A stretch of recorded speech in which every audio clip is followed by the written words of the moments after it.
Everyone, how was your day? I'd like to welcome you for the day two of this training. Well, actually, it's supposed to be day four of the training, as our headlines have said, but indeed, we have been having challenges connecting. But today is our second day that we're going to do lesson.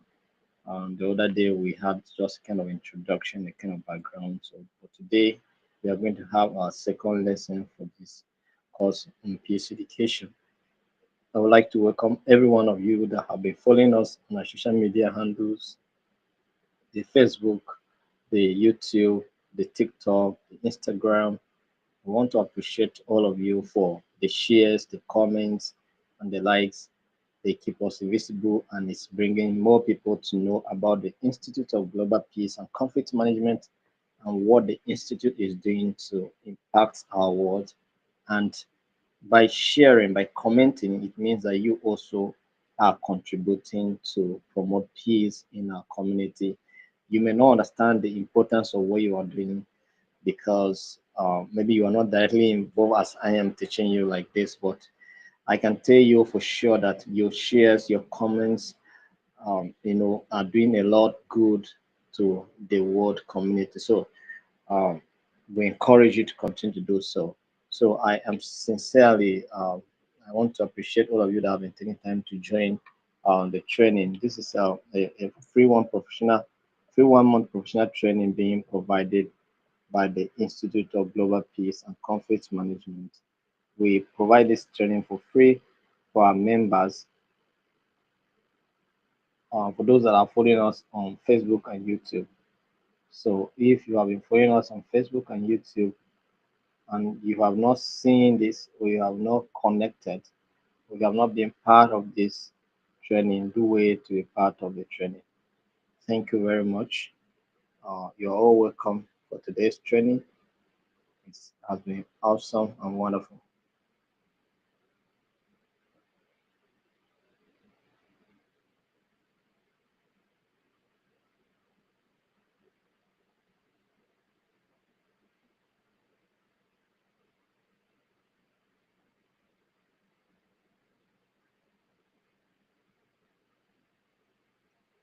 Let me share the links in our WhatsApp group so that others can join to know that we are live for the training.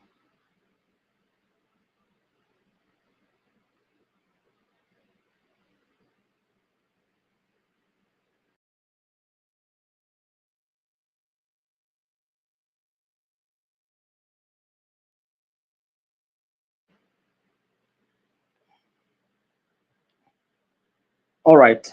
So like I said, um, this is the 1 month free professional diploma training being offered by the Institute of Global Peace and Conflict Management. And a lot of people have participated in this training. So far, so good. Over 1,200 certificates have been issued as a result of this training. We have provided this training in peace and conflict management, alternative dispute resolution, emotional intelligence, peace and sustainable development, human rights and social justice. I think they'll be writing their exams. Uh, I think this week, okay, next week, Saturday. We have given them time to prepare well for the examination next week, Saturday. So this is the impact this training has been doing, has been, impacting the world. Over 1,000 so 200 certificates have been issued since we started last year, September. But these are the certificates. This 1,200 is the number that we started downloading certificate from our website. I'm not talking about those that we issue them certificate manually. I think if you add that number, it's about 1,500 people so far. Do you understand? So you can see that we are moving. So by the time we reach out to millions of people, you will understand the impact of what you have just achieved. Collectively, we have achieved. Do you understand? Yes, your shares, your comments, inviting others to also take part in this training is doing a lot good and it's helping us to reach the places that ordinary we wouldn't have reached. All right, so don't be afraid to share it with someone, invite someone, put it on your wall. They will see it and they will join. You understand? So that is it. So thank you very much for taking time to be part of today's training. We started the interview for country representatives this today. So for those of you that applied uh, to represent us in your country, we started with Cameroon, uh, and then also Ghana, and I think we had Sierra Leone, some people from Sierra Leone joined for the interview. We had people from, uh, I think a person from Malawi, no, from Mali that also joined. We had someone from also um, uh, Democratic Republic of Congo that joined for the interview today. So for those of you that uh, are scheduled for tomorrow's interview, please make great time to be in the interview. And for those of you that are on Saturday, also make time to join. We still need some people to apply. All these people like Ghana, we did not cover the number of people we expect them to apply. Cameroon, the same thing. Mali, the same thing. Democratic Republic of Congo, the same thing. And then even Sierra Leone, we have not gotten all. So just if you are interested to represent the institute in your country, you can apply to be part of that process. So please do wait to share the link this meeting on your wall, put it on your wall, invite someone to be part of the training as we journey together. So thank you very much. It's a great day. I welcome all of you for today's training. All right, all right. Thank you. Let me go to the comment section. Let me know those of you that have been here so that I can acknowledge you before we commence our lecture for today. All right, all right. Um,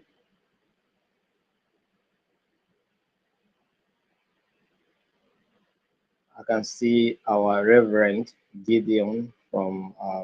I think Gideon is in Kenya right now. Send me some interesting videos, but I will not show you until the time comes. And I hope that many of you will do what Reverend Gideon is doing. And then I see Olusekami from Abayomi from Lagos. I see also Musa Andrew in Nigeria. Thank you for taking time to be part of today's training.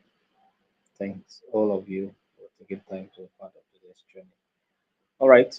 Um, Seems my system is hanging. So let's just go ahead to do what do something is. All right. Yesterday we look at what peace education is all about, and then we also try to look at the importance of peace education and some of the relevant concepts that we say in peace education. Maybe as a way of recap, for those of you that could not join the training yesterday, maybe I should do a recap for you to be able to know what we discussed, possibly. I'm just thinking the possibility because I may not do it, I may do it, right?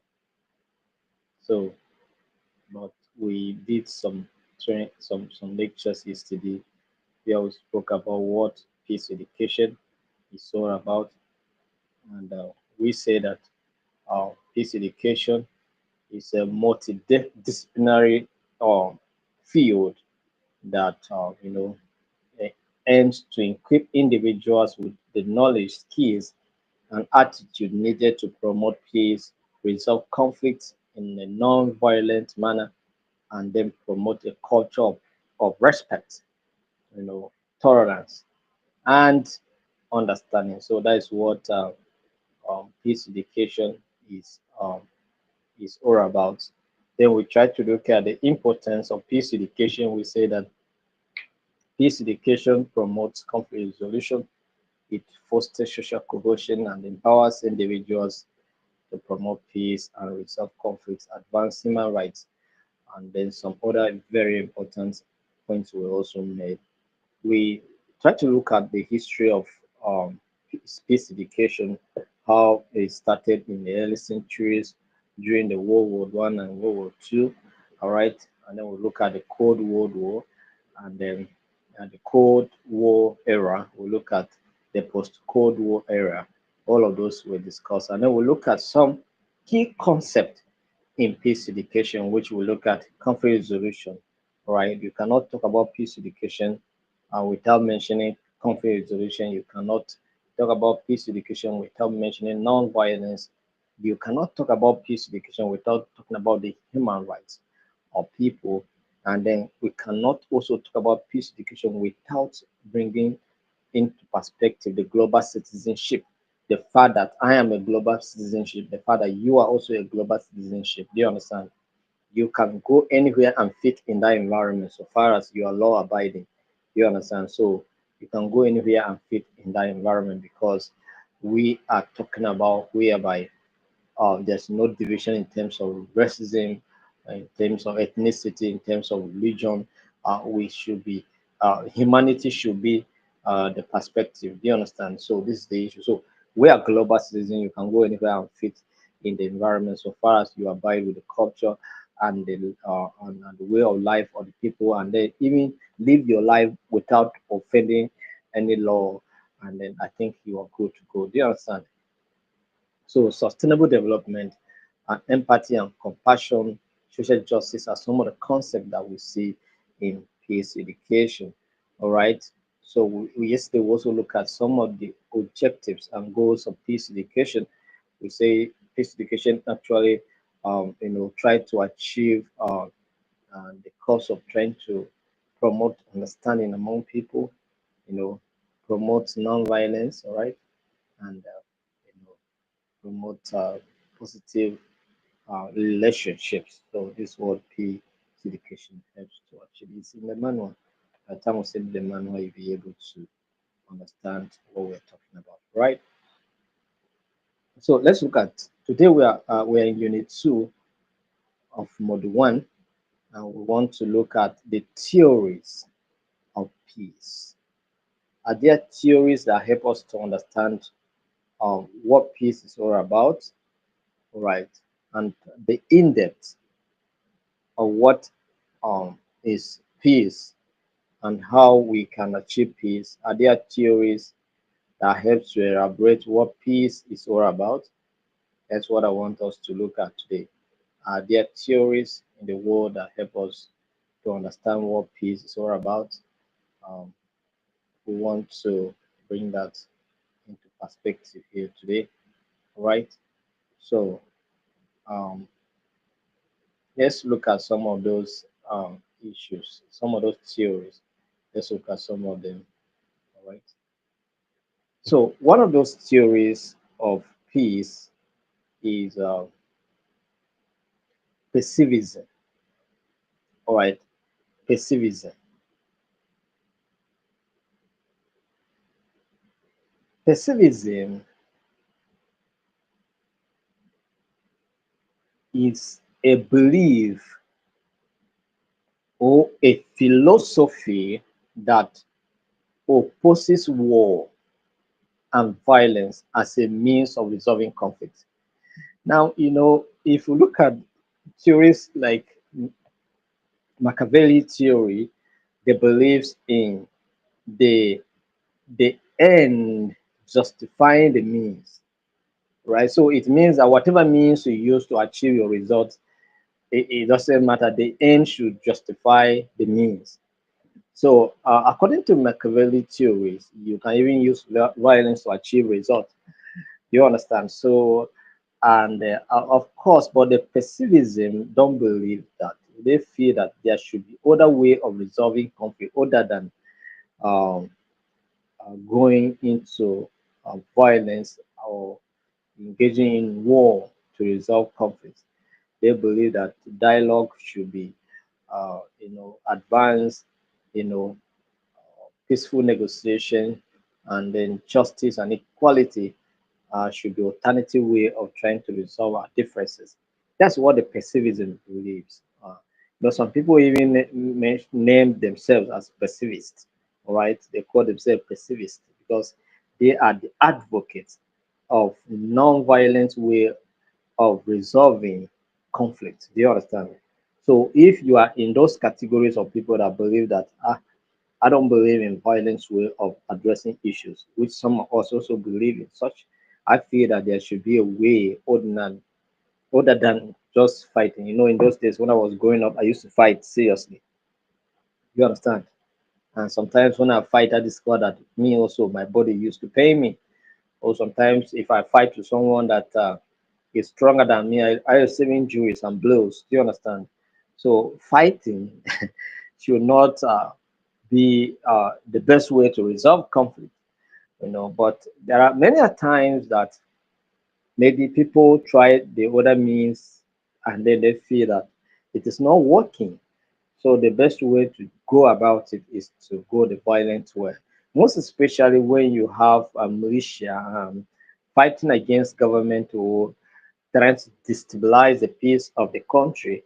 Sometimes it's because government is not giving attention to the plight of the people, and every possible way they decide to use to call the attention of government to their direction. Government is not helping the matters, and that's I think that's the reason why even in the Niger Delta in Nigeria, for instance, we had issue of the armed militants who were kidnapping and you know bon- you know this vandalizing oil pipelines as a result of the fact that they were not being given attention, the government's extracting resources in their own communities, but they are suffering. They don't have an arable farm as a result of oil spillage and all of that, environmental degradation, and some of all those factors were concerned, and yet government was not giving attention to any of those things. And I think it was a result of these that they were provoked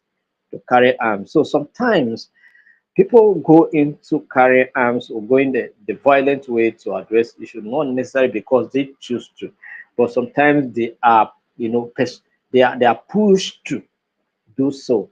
But what we are, the pessimists believe that no matter how you are being pushed to go the consider the option, violent way to address problem, the pessimists believe that you should still be patient and still explore other opportunities to resolve the conflict than going into violence. That is pessimism. So, what are the key principles of pessimism or pessimism? Pessimism is based on the principles of non-violence, all right, respect for human life, respect for human life. I think some of you are see one of those videos online where a young boy, he somebody they say is a gospel singer. Which I don't believe so because I'm watching some of his videos on TikTok. All those things that he's talking on TikTok doesn't seem like somebody who is a believer. Do you understand? And it's all those things. So respect for human life, and then, but you can see how one person kill somebody, butcher the person into pieces. I cannot imagine it. I felt for that lady, and it's so how can you die so in a violent way like that innocently? Do you understand? And he was claiming that because the gay is cheating on him and all of those things. Is this a valid reason enough to kill someone? If somebody's cheating on you, go your way, go and find someone else that will not cheat on you. As simple as that. You understand? I cannot just imagine it because for me, you carry knife and kill somebody. I imagine it when I'm even killing a chicken. Sometimes I'll be shedding tears because I feel for the chicken. Do you understand? Because I feel for the chicken. But someone is killing a fellow human being without any form of remorse. They ask him, "Do you regret what you have done?" He said, "No, he has no regret at all. No regret whatsoever." Quite painful. Do you understand? So, so for those of us that are in the categories of pessimists, do you understand? Respect for human life is paramount. It's sacrosanct. Human lives are sacrosanct, and nobody has the authority to take anybody's life except it's a state constituted authority, and you are being a threat to the existence of others. That such agencies are being authorized to take that. But as an individual, it doesn't matter what is the level of provocation you have to. If it's a kind of relationship, just end it and move on. Not necessarily killing anybody. So, and a commitment to resolving dispute through dialogue and non-violence means that is pacifism. These are the principles of pacifist. So, as a pacifist, your principle is that of non-violence, respect for human life, and a commitment to resolve disputes through dialogue and non-violence means. So that is the principle and philosophy of the pacifist. All right, are we together? All right, so objectives. What are the objectives of the pacifism? All right, objective is to promote peace, justice, and the resolution of conflicts without resorting to violence or warfare. All right, so warfare. So that is it. So whatever will make you to achieve peace, whatever will make you to resolve a, your differences without taking arms is what we are talking about here. Do you understand? So example of individuals who were the proponents or who were at the you know the careers or who were you know who advances this particular theory. We have Mahatma Gandhi, popular Indian man that you know his own story. You understand? Mahatma Gandhi, and then we have Martin Luther King Jr. We have uh, Nobel Peace Prize laureate Malala Yousafzai are also known for their advocacy of pacifism and non-violence resistance. Do you understand? So these are the people that have championed this particular theory, you know, because they believe in non-violence way and they were being acknowledged and recognized for their role in, promoting this particular theory. Then another theory we are going to look at is the non-violence theory. Non-violence theory. Um, Non-violence is a strategy or philosophy that rejects the use of physical force or violence in achieving social or political goals. So, non-violence action can take various forms, including protest, civil disobedience, and conflict resolution through peaceful means. Do you understand? Yeah, you can go on the street and protest, but you can see that most of the times we tag our protest as peaceful protest. But by the time we enter the street, before you count one, two, three, four, five, six, reach 10, the peaceful protest turns to what? A violent protest. You start destroying government properties, you start destroying even private properties. It was unimaginable to consider when someone was destroying traffic light. Traffic light. What has light done to you, Oga? And why are you destroying it? This traffic light is for good.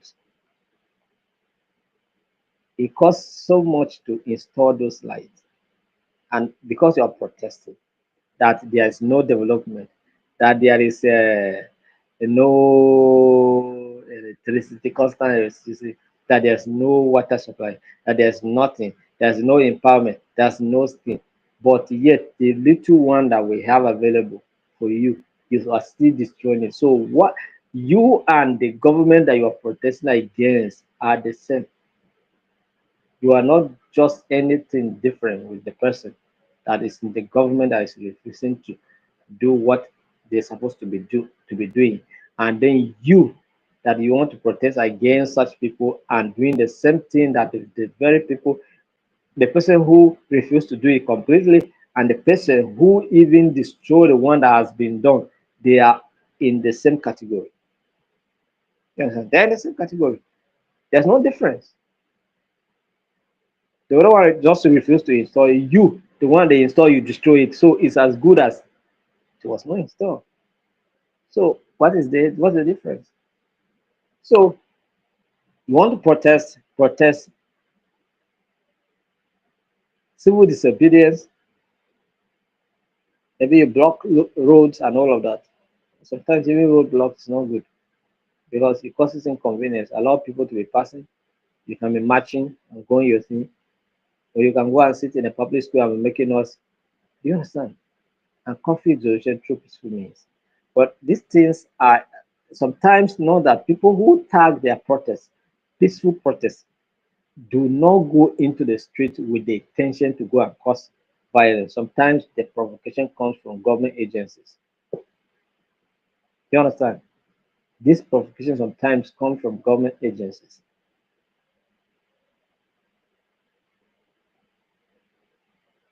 by trying to resist the protest or by trying to restrain the people. Sometimes when such encounter ensued, it becomes a very terrible situation. Do you understand? So what are the key principles of nonviolence? Nonviolence emphasizes the power of moral persuasion. Moral what persuasion?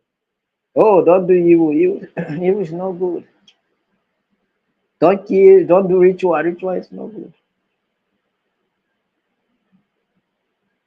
Don't destroy government property. It's not good. Don't beat your wife. It's not good. These are moral persuasion. Active resistance and non-cooperation as a tools for social change and conflict resolution. So objectives. The primary objective of nonviolence is to address injustice,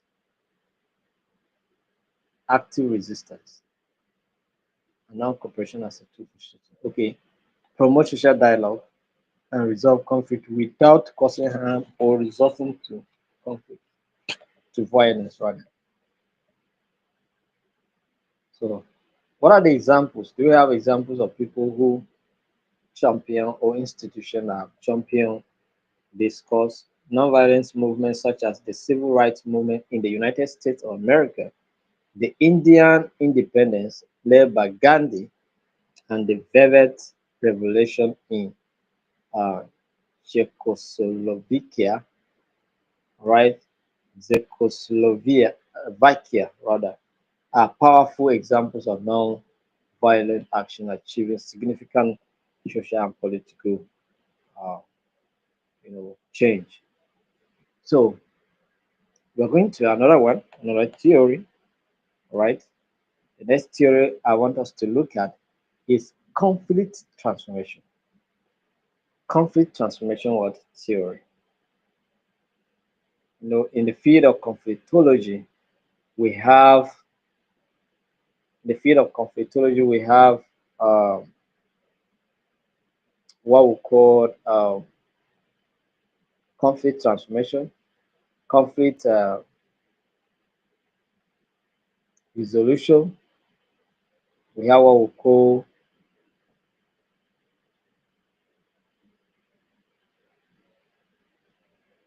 conflict management, right? So I want us to look at conflict transformation. Conflict transformation is the advanced way of resolving conflicts, right? So, in conflict management, we maintain the philosophy that it is not all conflicts that can be resolved. That is the philosophy of conflict management. And the philosophy of conflict resolution is to address conflict, right, and resolve and achieve resolution in any conflict that involve people. And then also we have conflict transformation, that is moving from just ordinarily resolving conflict to transforming the situation, changing the situation from negative to positive. The situation seems to be negative, but you transform the situation. You transform the situation, move it from negative towards a positive uh, change. Do you understand? That's what we're talking about here. So let's understand what we're talking about today. So, conflict transformation is a process of addressing conflicts at their root causes and transforming them into opportunities for positive change, growth, and reconciliation. Do you understand? So that is conflict transformation. So changing the negative narrative to a positive change, right? Enhancing growth and promoting reconciliation is what conflict transformation is all about. It goes beyond conflict resolution or management to address underlying issues and relationships that contribute to conflict. And it dig from the root, right? It dig from the root. Conflict transformation don't just resolve conflict or manage situation at or auxiliary level. It go down, down, down. It go into the details of the genesis of the conflict, what necessitates or what prompt or causes the conflict, and then they address them from that root. So one of the key principles of conflict transformation focuses on understanding the complex dynamics of conflicts, promoting dialogue, building relationships, and creating conditions for sustainable peace. Are there any objectives? Yeah, the goal of conflict transformation is to shift the nature of conflict from destructive to constructive, from what destructive to constructive, fostering reconciliation, understanding and cooperation among parties in conflict. You understand? So that is the objective of conflict resolution. And there example, conflict resolution approaches have been used in various contexts such as post-conflict resolution effort, community, peace building initiatives, and intergroup dialogue programs aimed at bridging divides and promoting mutual understanding. So, this is it.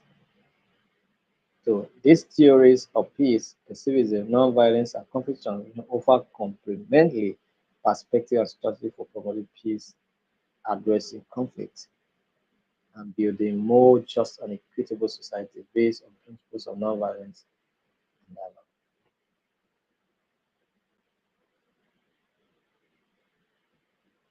So we discuss about three key theories, or yes, three key theories. Talk about pacifism, we talk about nonviolence, and we talk about what conflict transformation.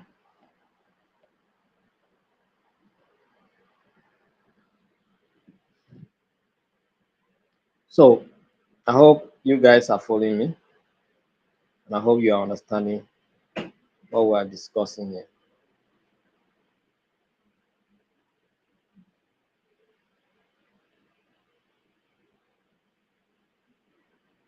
So please, if you are following me and you have not shared the link with someone, share the link with someone, invite them to be part of this training. We have just started this training. In fact, the application form, share them in your WhatsApp group, share them in the other groups that you belong on Facebook, put it on your wall, invite people to follow, to apply. Let them be part of this training. It's just to massive awareness about the global peace. We can achieve peace. Achieving peace is possible only if all of us agree with each other to do it. So let's do it. Share the link with someone, invite them to be part of today's training, and share the form on your wall. Tell someone that this training is free. Just fill the form, apply, and be part of it. All right, that's all. All right, so let's um,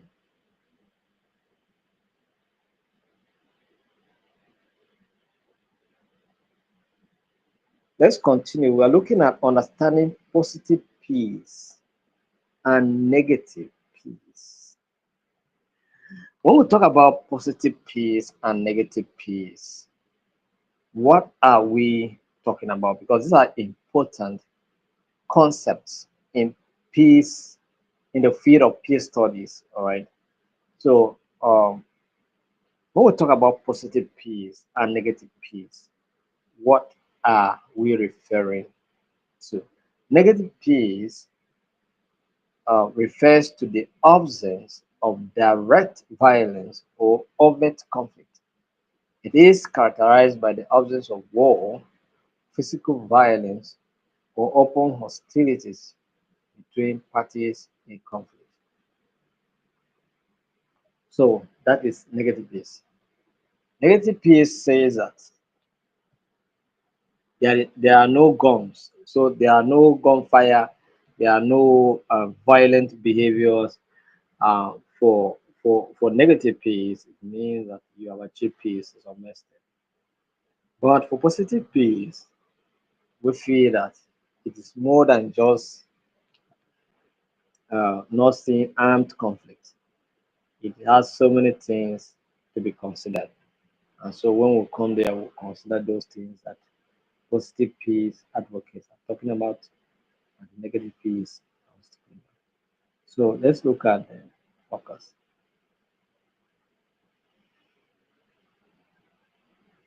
Negative peace focuses on the cessation of violence. That is, if there is violence going on now, positive, negative peace will want to see that it stop and the establishment of formal ceasefire or peace agreement that halts the fighting and reduces immediate tension. So negative peace, for instance, let me give one instance. Like for instance, what happened in the university where I school some time ago. Uh, on, on the fateful day, there was a protest in the school. Um, the Muslim faithful were protesting because one somebody turned Quran and misused it, and they felt that it was not a good result. So there was protest in the university, and so it was so chaotic. And so the university deemed it fit that they should close the the university at the moment to make sure that the normalcy is restored before uh, we will resume school. So this disperse and close the school and ask everybody to leave. You understand? So that measure is what we call negative peace. They end up stopping the protest and then sent students away. But the problem was still there. The problem was not resolved. Do you understand? And when we were called to return back to school, this issue was still on ground until the person that did that was caught. And unfortunately, it was someone who is of the same belief that did that. You understand? And he was being exposed and transported back to his state. So these are the issue. So negative peace focuses on the cessation of violence, right, and the establishment of a formal ceasefire. So limitations, are there limitations? While negative peace addresses the immediate symptoms of conflict by stopping violence, it may not address the underlying causes of conflict, of course, or the structural issues that contribute to instability and injustice. That's so to address injustice and instability is not the work of negative peace. Negative peace believe that so far there are no arms conflicts, we are done. All right.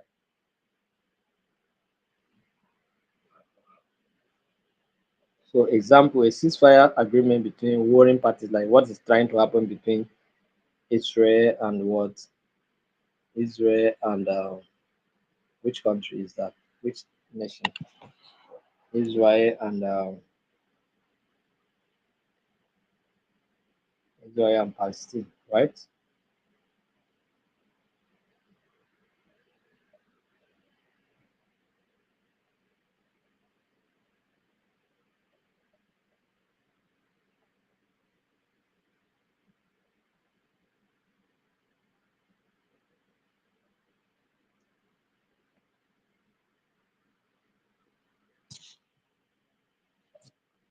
So we have understood what negative peace is all about.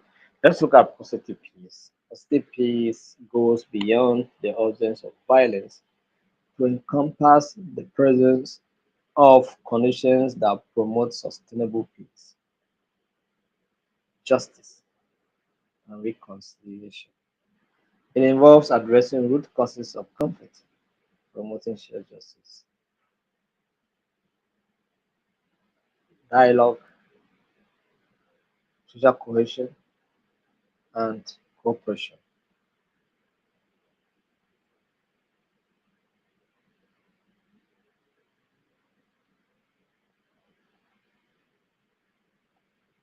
So another benefit of positive peace is positive peace aims to build resilience against future conflicts, foster sustainable development, and create environments where individuals and communities can thrive. So that's peace, education, the positive peace, and negative peace.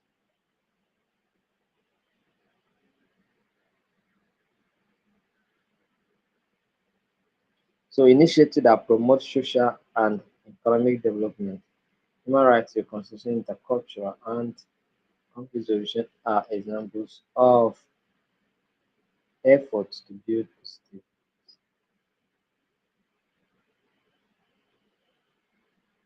So let's look at the role of education in promoting peace and conflict resolution. Is there any role education is playing in peace, in promoting peace and conflict resolution? Are there any responsibility, any function?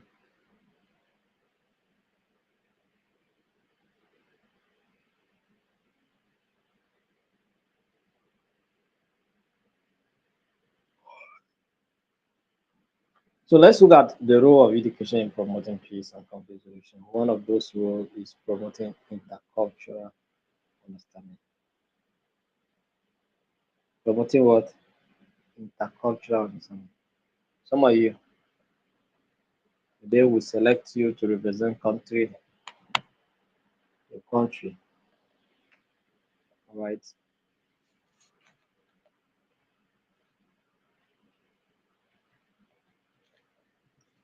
You will learn how to embrace everybody. Because at the end of it, we're going to train you so that we can function in our own pattern. Exactly. Right. So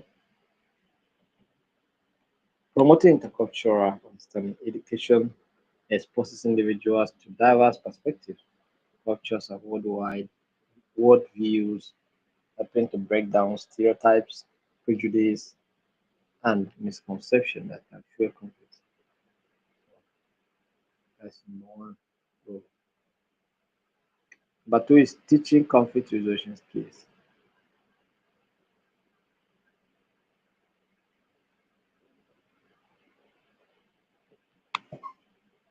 So teaching conflict resolution skill, fostering critical thinking. Yeah. As a peace ambassador, you're not to think so shaba, or or all that. You're not to think so shabby and all of that. Think critically. Think critically. Right.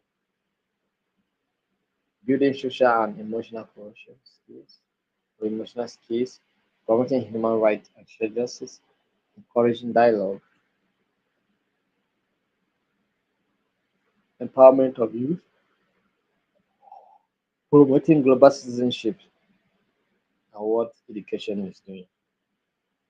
All right.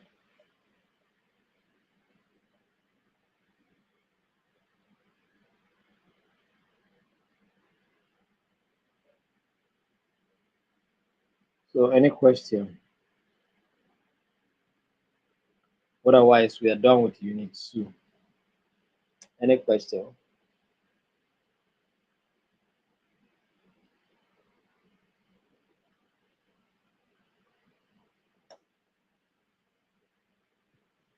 Any question?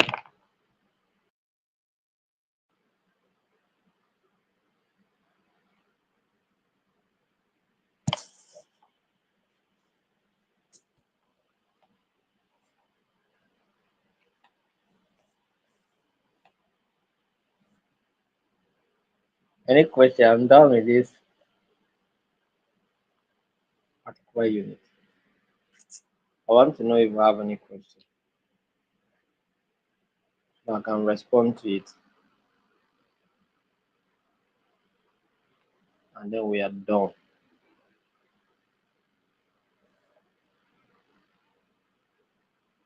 I don't want to overkeep you, at least for today. So let me know.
Comments are not dropping as expected. So, like I said, your examination for human right and social justice will be coming next week Saturday. And then, like we say concerning this training, if you are joining this training, know that you are going to visit a school, create awareness, or your church divisions, create awareness, or or several considerations in terms of you know what is expected of you. So please, if you still want to be part of those that are applying that want to be coordinating institutes in some of these countries that we advertise online, go and check online, you'll see that advert. So you can apply and be part of this team in your country. All right. So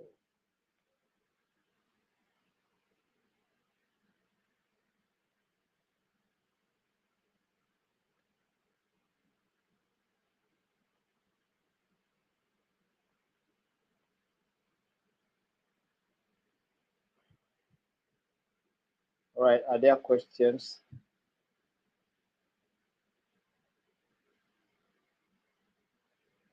If there are no questions, I'll beg to stop here. Tomorrow we'll continue from Unit 3 of Module 1. Today we have discussed Module 2.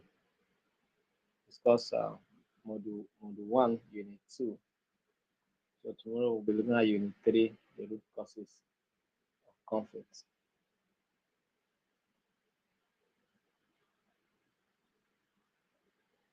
Are we together?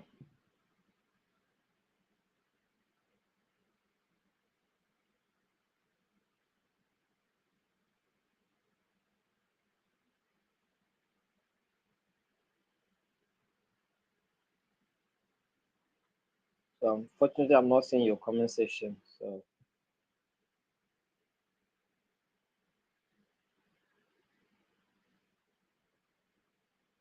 that's it.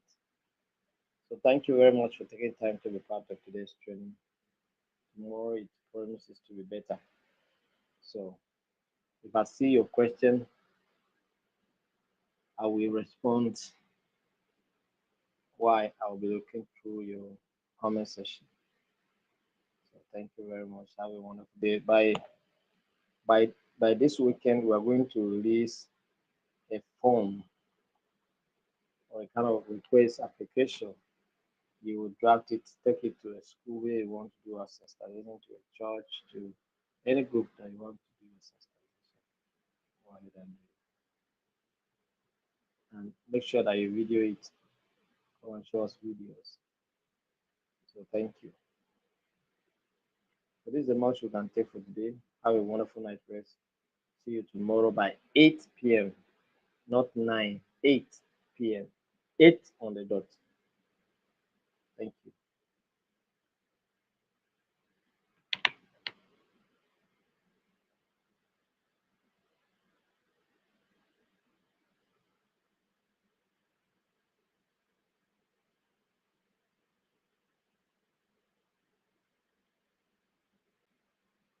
So see you tomorrow by 8 p.m. Thank you. Have a wonderful